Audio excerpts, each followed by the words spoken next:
তো গাইস আজকে কিন্তু আমি আমার সেটআপটা পিছে আইয়া আমার কাছে মনে হলো যে একটু টমেটো গাছগুলোরে দেখি। হ্যাঁ, টমেটো গাছগুলো দেখতে যাই আমি তখন দেখি যে টমেটো গাছের গোড়াতে কিন্তু অনেক শিকড় বেরিয়েছে।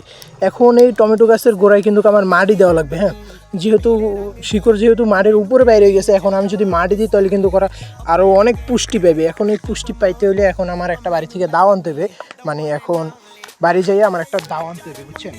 আমার এখন বাড়ি দিয়ে দাও আনতে হবে, তাই কিন্তু আমি আমার বাইক করে ডাক দিয়ে কইতেছি, এই আব্দুল্লাহ আব্দুল্লাহ আব্দুল্লাহ দাওটা লই আয় তো। যাই হোক, আমি এই জায়গায় অনেকক্ষণ বয়ে রয়েছি আর ওর দাও লই আওয়ার কোনো খবর নাই, কারণ ও আমার কইছে যে ও হাঁসের বাচ্চারা নাকি খাওয়ান দিতেছে।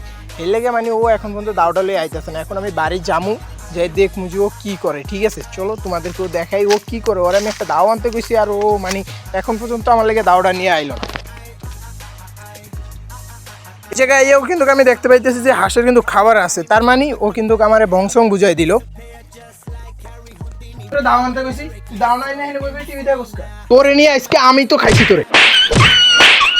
কি করে কি করে